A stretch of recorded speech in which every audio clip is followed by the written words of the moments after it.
damai di hati. Damai di hati. Terpujilah Tuhan Yesus Kristus yang telah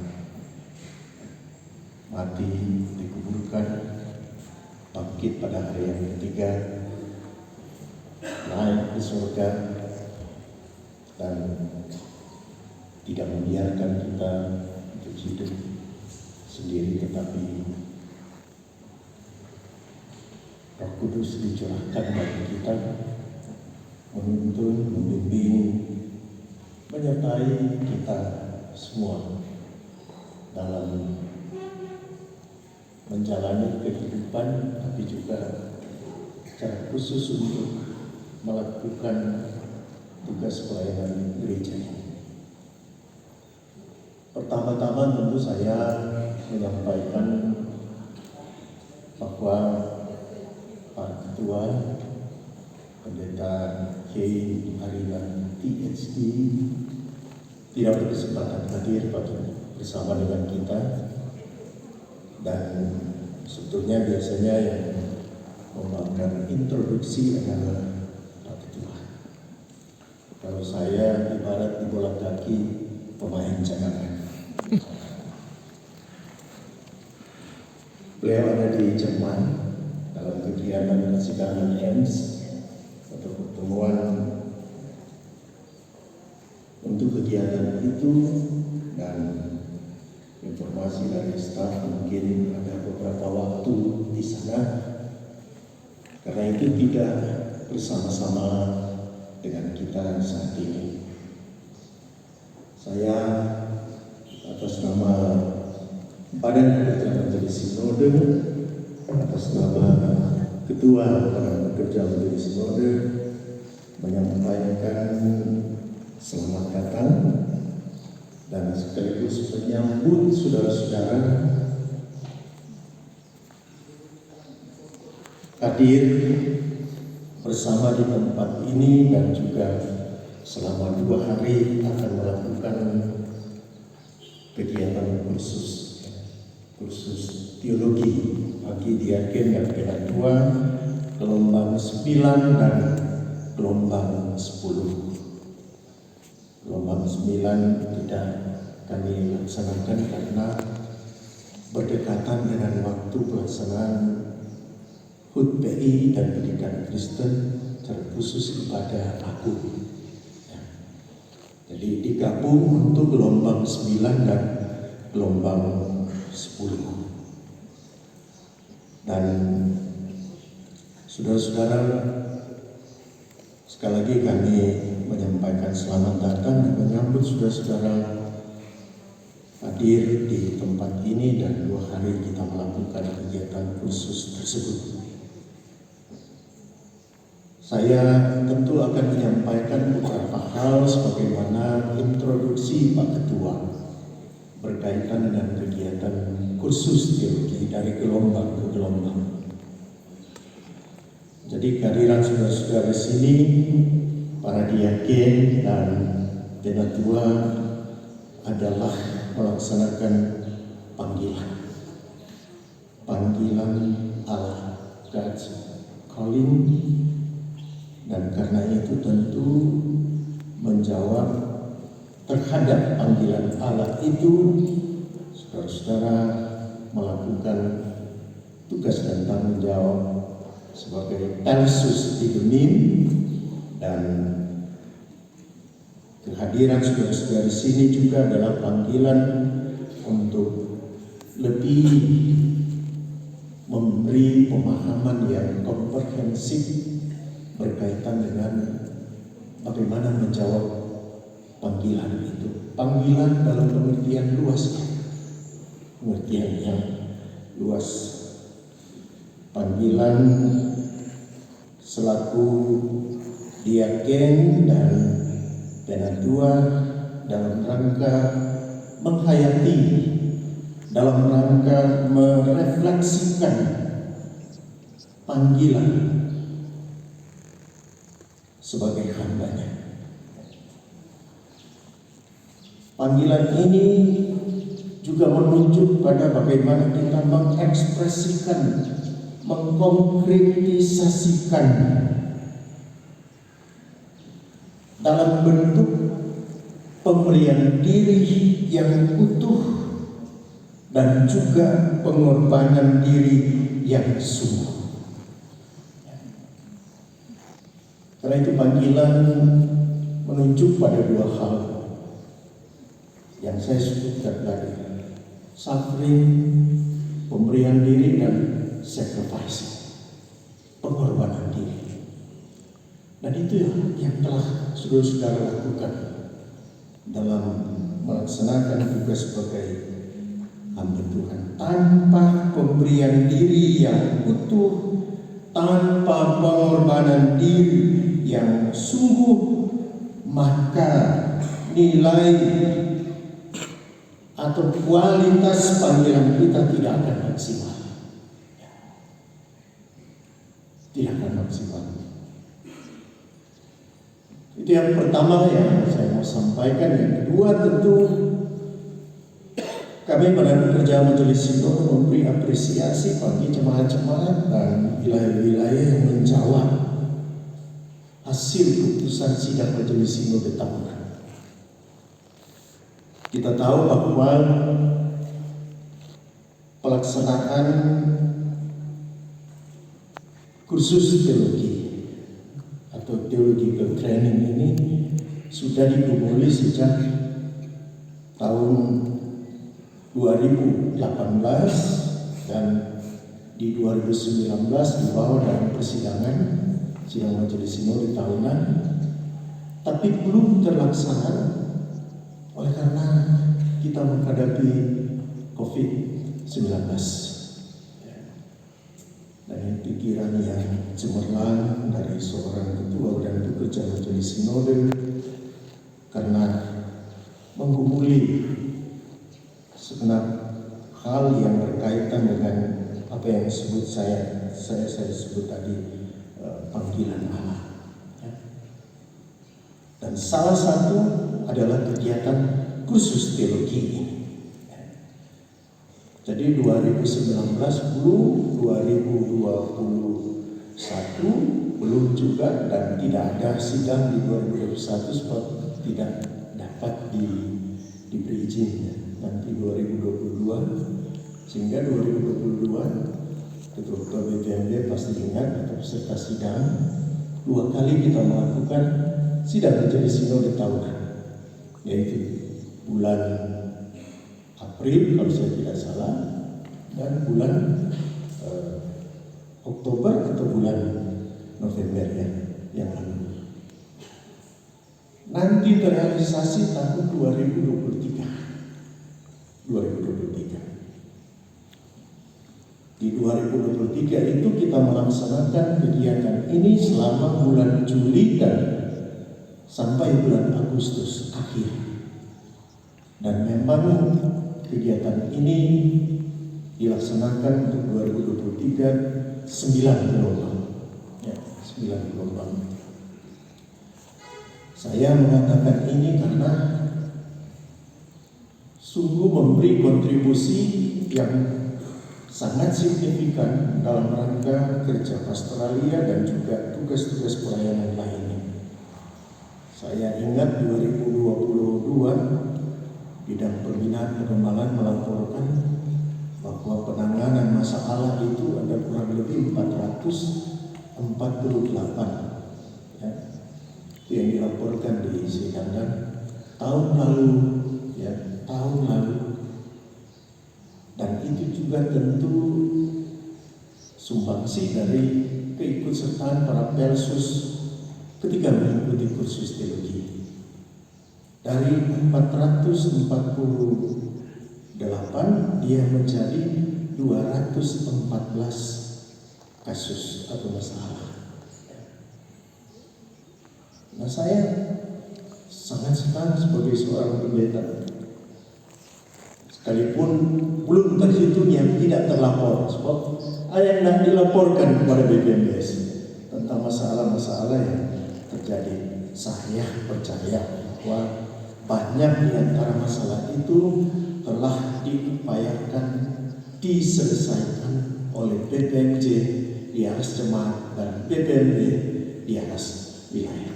Ya.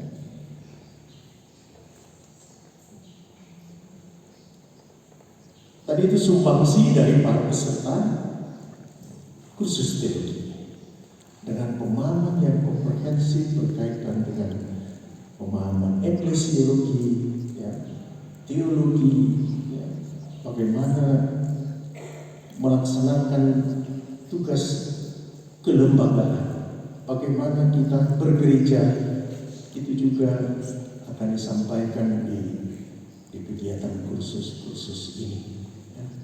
Sekalipun 2 hari pasti tidak akan menjawab. Ya. Yang pendeta-pendeta paling tidak dari S1 4 tahun memahami tentang teologi, ya, ilmu teologi dan lain sebagainya, masih belum cukup. Apalagi orang cuma dua hari. Jadi sarjana 2 hari, SDH. Jadi pulang ke sana dan terus bilang, SDH kami ya.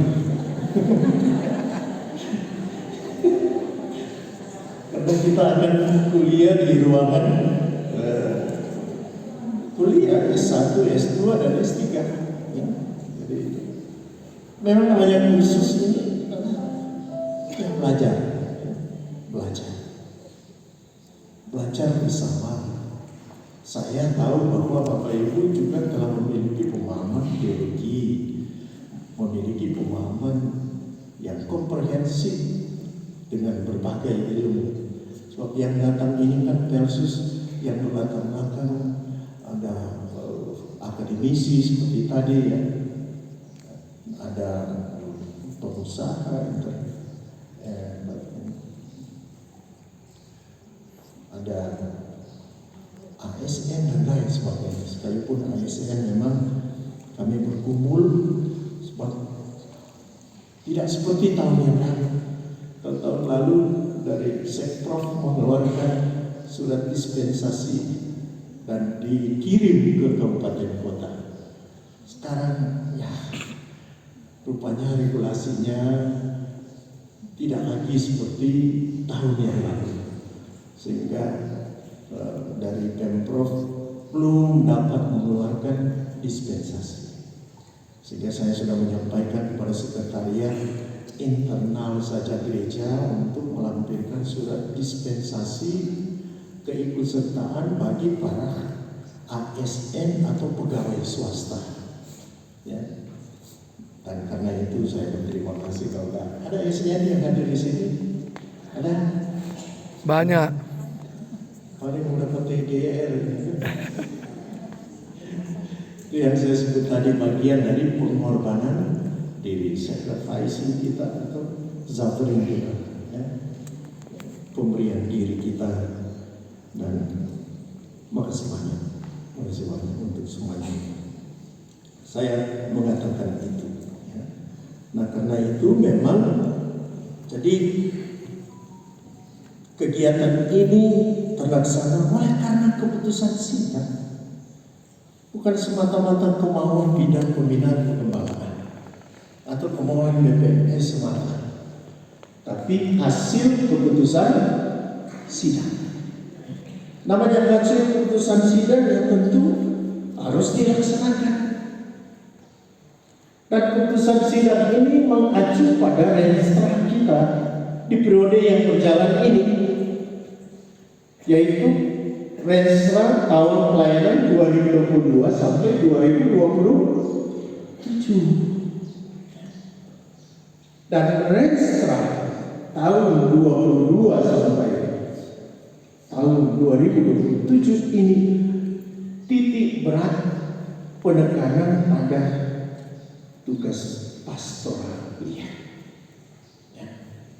Saya tidak mendistorsi ya untuk kegiatan-kegiatan kita, ketua baking paduan suara, apalagi baking kegiatan lomba-lomba dan lain sebagainya. Nah apa? Tapi jangan abaikan yang menjadi hal utama sebagai amanat Renstra. Ada yang bilang begini, orangnya pada baik kok ada doi. Masa tadi bikin Esparawi, semua itu. Sewa pelatih, beli seragam, untuk hari-hari latihan dan lain sebagainya.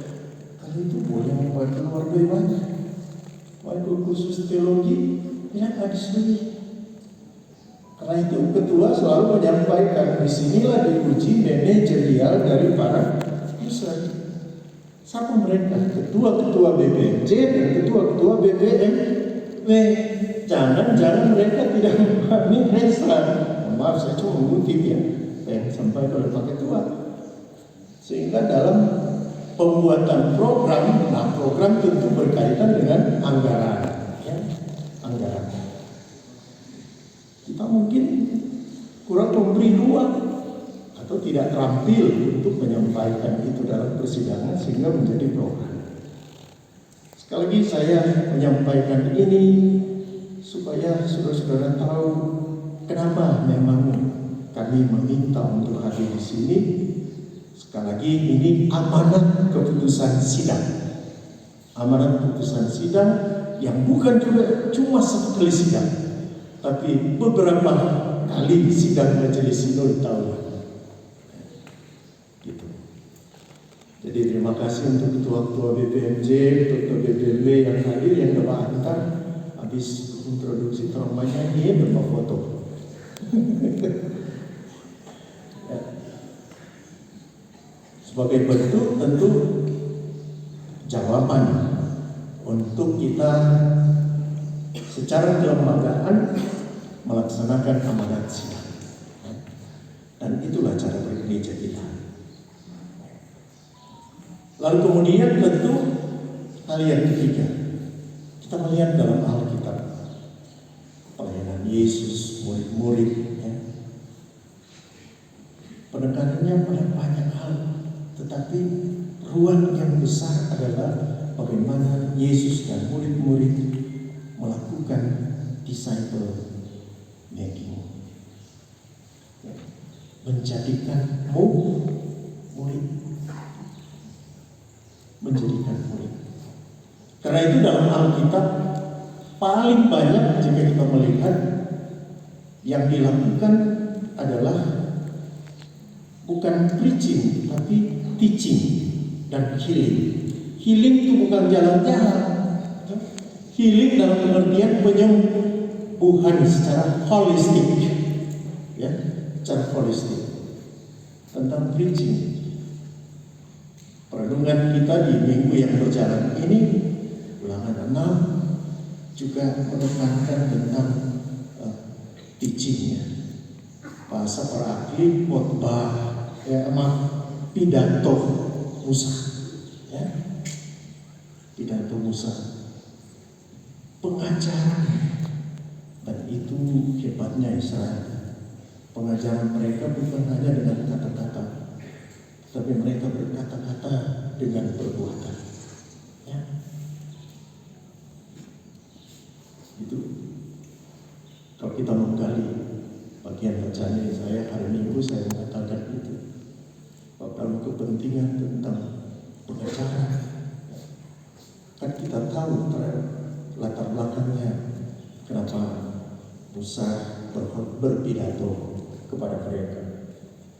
Dia berpidato untuk mempersiapkan generasi kedua yang akan masuk ke tanah Kanaan, ya, supaya ada anak cucu takut Tuhan, hidup takut akan Tuhan.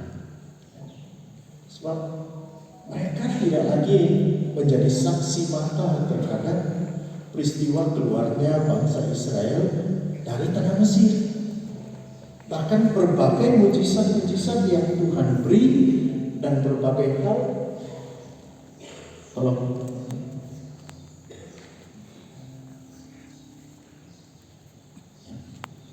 berbagai hal yang dikerjakan Tuhan sebagai bentuk tuntunan Tuhan bagi umat Israel selama 40 tahun mereka ada di padang gurun. Tapi bilangan 14 ayat 1 sampai 34 jika kita baca, di situ ditegaskan bahwa generasi pertama tidak bisa masuk ke tanah Kanaan karena dosa-dosa mereka. Jadi Allah menghukum mereka. Dan malah dalam bilangan 14 itu disebut bahwa generasi yang kedua itu di bawah 20 tahun. Jadi di atas 20 tahun mati kecuali Kaleb dan Yosua. Itu. Jadi memang Tuhan menghukum jika berbuat dosa, tetapi sekalipun Dia memberi segala kebaikannya bagi setiap umatnya yang mau bertobat dan mau hidup setia.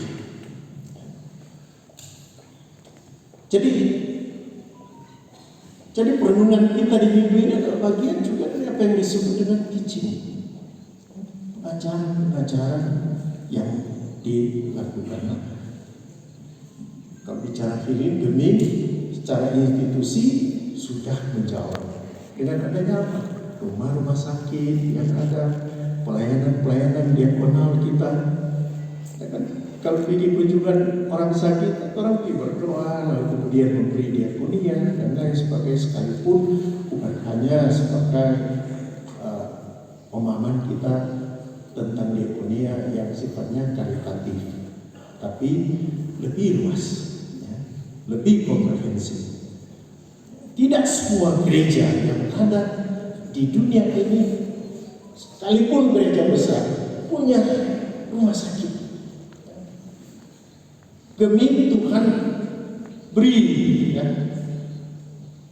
Tuhan perkenankan untuk melakukan pelayanan diakonia, pelayanan yang saya sebut tadi healing itu, dengan adanya rumah-rumah sakit dan healing. Rumah-rumah sakit kita tentu sudah kita tahu, Bethesda, Pancaran Kasih, Salom, kalau orang di Bitung juga Pak Ketua menyampaikan kalau Tuhan sayang bulan apa kita September ya Bitung dan Langgawan itu akan diresmikan, ya, kalau Tuhan sayang. Dan itulah syukurnya kita gereja yang selalu bersinergitas dengan pemerintah, ya. Mereka juga tidak tinggal diam, tetapi memperhatikan gereja Mesih ini jadi di Minahasa. Itu. Jadi pengajaran, penyembuhan, termasuk juga khotbah-khotbah. Kalau di Alkitab khotbah yang terkenal Matius pasal 5 atau Kisah Para Rasul pasal 2. Yang bicara tentang Petrus berkhotbah di Serapi Salomon. Kurang. Tetapi saudara-saudara, kekuatan gereja ini, gereja masih menjadi binasa, bukan hanya pengajaran, bukan hanya tentang penyembuhan, tetapi juga khotbah-khotbah kita. Ya. Bayangkan kita memiliki berapa ya? Kalau saya tidak salah 11.600 sekian kolom, ya. Kolom itu sebanyak diaken. Bab diaken kita kan 11.604. Jadi kolom tentu jumlahnya 11.604. Nah, kita sudah bertambah-tambah. Sekarang jemaat sudah 1.074, ya. Sudah 1.074, ya. Paling tidak satu minggu kolom lewat kolom khotbah yang disampaikan berapa banyak? 11.604. Betul kan? Ya kan? Malah ada yang kolom bikin 2 kali. Ada yang bilang pengulangan salinan, dan ada yang menyebutkan evangelisasi. 2. Bayangkan, belum tuh khotbah tiap minggu, belum khotbah pipa, belum khotbah komisi-komisi kerja, dan lain sebagainya. Sehingga dibimbing kekuatan kita bukan cuma bicara tentang teaching, preaching, ya, healing. 3 hal ini luar biasa, membangun kekuatan baik kehidupan imanensi kita, tetapi juga kekuatan secara kelembagaan yang orang lihat itu sebagai anugerah, sekalipun gereja ini tidak pernah lepas dari berbagai persoalan dan tantangan. Tapi sebenarnya tantangan kita sekarang, ya, ancaman kita sekarang yang paling kuat adalah sekularisme, ya, sekularisasi. Dan itu berlaku global. Sekularisasi dari kata sekular, penduniawian, kebebasan. Di era ini, ya, banyak orang yang tahu kewibawaan Allah, tapi yang suka membikin itu firman. Di era sekular itu banyak orang yang melakukan tipu muslihat, ya. So nak takut Tuhan, so tahu-tahu salah, hanya mau mengaku salah. Nah ini menghantam semua gereja, ya. Karena itu memang kalau bicara tentang penduniawian dan kebebasan, dampak yang paling nyata orang lihat ada di Eropa. Iya, Eropa. Dulu Nederland Protestan di abad 18, penghujung abad 18 mau masuk 19, ada 86%. Tahu sekarang apa? Tinggal 12%. Protestan di Belanda. Belum lagi di negara-negara yang lain, hampir berlaku sama. Korea yang dulu memang hebat luar biasa tentang pekerjaan misi dan cara bergereja mereka yang luar biasa. Sedang masuk gereja, pekerjaan gereja. Kalau orang gereja jauh, kalau orang tutup. Sebab sesuai kuota di dalam, yang dari tanpa dulu tinggal di luar tunggu untuk ibadah itu. Itu di Korea dulu. Malah ada yang duduk so ibadah, khotbah yang sama, bacaan yang sama, dia mau keluar, dia masih mau suka mau ikut ibadah ulang. Itu di Korea dulu. Sekarang juga dia terjun. Akibatnya sekularisasi, kebebasan. Nah, kenapa diam-diam penatua mengikuti teologi training atau khusus teologi ini?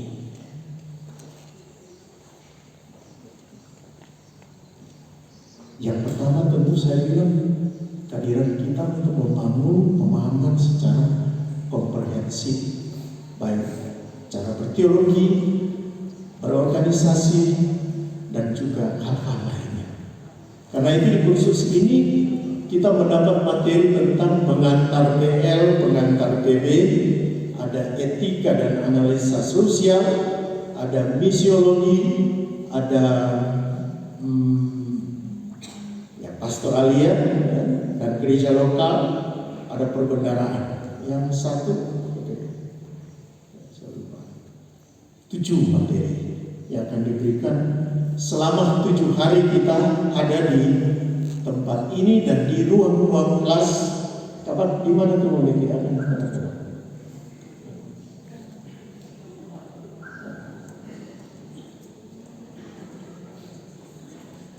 saya tahu di ruangan rektorat di sini bangunannya itu. Tapi yang kedua adalah Pak Ketua membahasakan dengan mission trip, ya, perjalanan misi. Saudara datang melihat, ya, api ini, ya. Ada yang merdeka datang di api? Ada. Ketangan banyaknya. Oh, si banyak. Yang pernah lihat rektorat, yang pernah pergi rektorat, kantor sinode, ada? Ada yang belum pernah di kantor sinode? Ada. Nanti besok pagi di bawah pimpinan senior kita ini, kita Willy Kota, kita akan jalan sehat. Jalan itu untuk melihat lingkungan yang ada di sekitar kita ini yang merupakan aset gereja. Ya. Jadi kita start dari asrama Alpha Omega ini. Ya. Jalan bersama mengelilingi, turun ke bawah. Kita melihat asrama. Kita baru buat asrama yang memenuhi kota 20.000 orang. Baru selesai bikin, ya. Sekalipun belum genap semua. Jadi laki-laki tanpa sebatang, ya, dan besok itu belum kategori kesian ya. Jadi belum selesai, tapi boleh pakai. Boleh pakai. Ya. Kalau di sana wanita, tapi perempuan yang peserta ini semua di asrama ini yang daya tampungnya 150, ya. 150 di sini. Baru kemudian kita melihat asrama-asrama, melihat rektorat yang baru, ada juga yang milik dari Fakultas Teologi 3 lantai di bawah itu, ya, pasang DP rangka baca dan semua. Semakin banyak bangunan yang dibuat. Lalu kemudian ke Fakultas Teologi, lalu kemudian terus ke kantor sinode. Apalagi yang belum pernah datang di kantor sinode, naik di lantai 3. Naik di lantai 3. Nanti suruh siapa yang jaga di kantor sinode, esok pagi buka semua ruangan di kantor sinode. Supaya orang masuk juga ruangan ketua, sekretaris, wakil-wakil ketua, ruangan bendahara, wakil bendahara, dan semua. Tapi itu milik kita, milik dunia. Naik ke atas melihat persekolahan kita, SMK 1, SMK 2, baru kemudian SMA 1, Binsus, dan seterusnya. Pak Ketua menyampaikan bahwa daripada kita cuma habis di diskusi kusir, ya, lebih baik diam dan kita bekerja, jawab dengan kerja, ya. Backing untuk semua, ya. Itu asrama-asrama kenapa dibuat banyak seperti itu? Bukan cuma kepentingan mahasiswa teologi, ya. Kita pikir jauh bahwa pembinaan warga gereja this is very very important. Sangat-sangat penting. Itu. Karena itu memang kita menyediakan BPMS berkumpul, kumpul versus untuk pembinaan warga gereja. Mana yang ada tanpa rumah tinggal ada. Ya. Karena itu juga tempat ini sebetulnya belum selesai kontraknya dengan pihak ketiga. Tapi BPMS sejak tahun lalu kita mengambil keputusan bersepakat. Orang take over, ya, sisa dari apa yang harus jadi kompensasi kita bayar supaya orang boleh pakai, ya, sejak tahun lalu. Dan itu dalam rangka juga pikiran-pikiran kita 1-2 gelombang backing di lantai 3 kantor sinode tidak cukup, baik dari daya tampung di atas maupun parkiran kota. Kalau biar datang kemarin satu jamaat satu auto, boleh satu orang satu auto. Kota Pro jalan itu dibuka. Yang paling juga sakit kepala polisi misalnya atau dibuka kantor Kota Pro itu jalan, ya, gitu. Nah, terpikirlah oleh PPMS untuk kita membayar, ya, bercakap bersama dan bersepakat berapa pembayarannya dan itu diberi, ya. Sehingga kita bisa pakai dan mungkin juga soalnya bocor-bocor begini di atas Orang mungkin juga sudah akan merenovasi total tempatnya, supaya lebih bagus. Ini yang kita pakai, termasuk kegiatan kursus teologi. Sebab kegiatan kursus teologi ini di sepanjang periode berjalan ini akan dibuat dan menjangkau seluruh pelayanan khusus yang jumlahnya 28.388 diakin dengan Tuhan. Ya. Jadi itu ya. Kenapa? Sebab memang kalau di lapangan yang paling banyak berperan siapa? Diakin penatua atau pendeta? Diakin penatua yang tahu tentang DP susah, DP senang, ya. Jumlah anggota jemaat paling tahu adalah diakin dan penatua. Tambah itu domba-dombanya gembalakan, ada tuh dengar-dengaran, ada tuh setia marah, ada tuh susah marah. Ya. Betul enggak? Ya. Kalau dia masuk ke kolong, lupa ribut tuh kolong. Ya. Subagi itu lagi masuk kolong 1 tahun 1 kali. Ya. Serta mati tidak taat.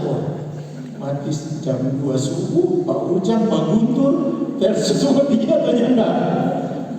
Tinggi.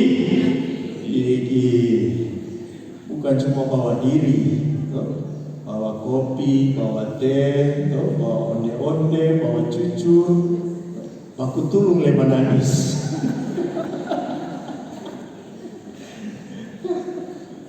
Karena itu memang luar biasa. Apalagi diakin penatua itu, kalau di tata gereja disebut apa? Sukarela. Ya, sukarela. Lama-lama pasti dia punya kehidupan orang sakit. Kalau berdaftar di jemaat belum cair, so bagus sudah di penatua ada yang diakin. Berapa kasih? Ya, itu memang pemberian diri dan pengorbanan diri kita lakukan. Tapi saya selalu mengatakan, lebih baik orang berkorban untuk kepentingan kerajaan Allah daripada orang berkorban cuma untuk kepentingan kesenangan dunia. Betul tak? Ya, saya sangat menghayati seperti itu.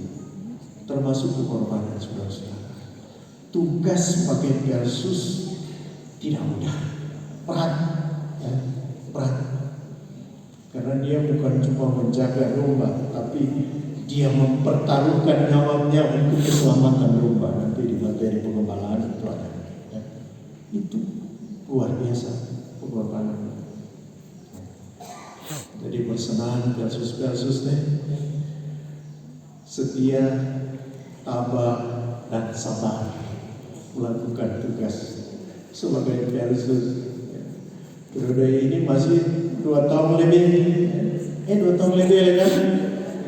Masih panjang. Sebab orang di periode ini dapat bonus 1 tahun untuk memberi diri dan berkorban, ya, gitu, sabar. Tapi saya selalu bilang meskipun tugas kita berat, tapi menyenangkan. Ya. Kenapa saya bilang menyenangkan? Karena tugas itu bukan pemberian manusia, tapi tugas ilahi, ya. Tugas dari Tuhan.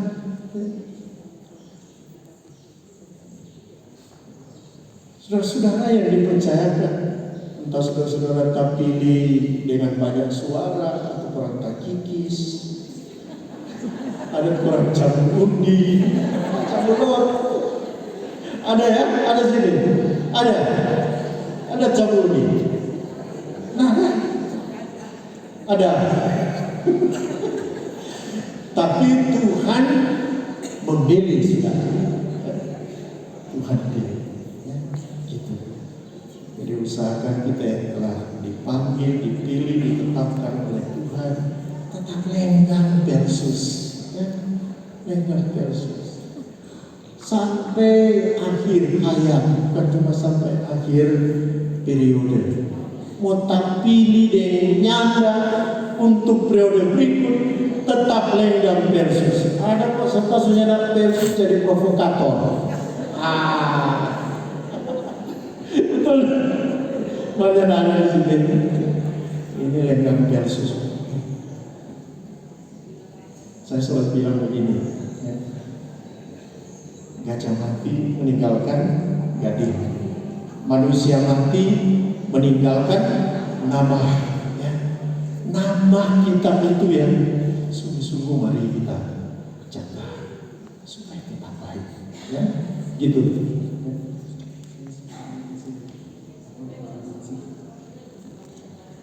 Mama tadi saya telepon.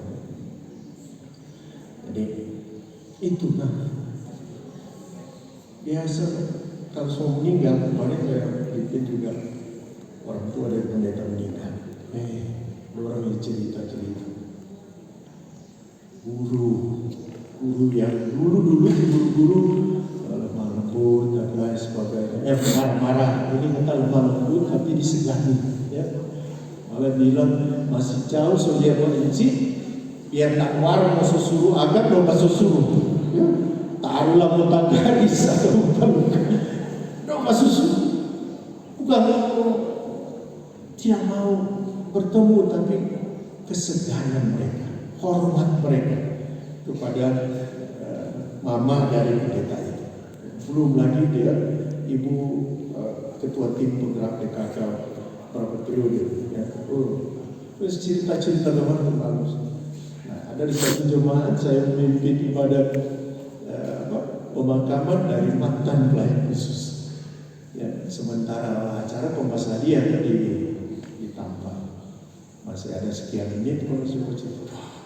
Ini Persus ini dulu waktu dia Persus TNI ini kakak tuh Mando serta sonat Persus ini jadi begini. Sampai ini kita bilang tadi jadi provokator. Jadi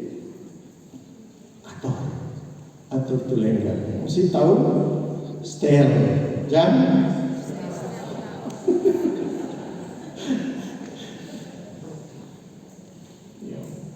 Kemarin cerita luar biasa. Pas bicara tentang edukasi, ya, saling menekankan tentang edukasi Kristen, ya. Seperti yang dilakukan oleh Israel. Israel kenapa mereka hebat-hebat dan lain sebagainya? Sebab sumber daya alam mereka tidak dapat diandalkan. Gurun saja, toh, itu dah. Dan mereka memanfaatkan sumber daya manusia mereka. Orang Israel cerdas, pintar. Israel kuat karena pertama segi imanensi mereka. Ya, lepas dari mereka Yahudi dan Zionisme. Ya. Cepat. Kenapa? Sedang berperang, kalau orang berperang, kalau mau saat mau ibadah berhenti berperang.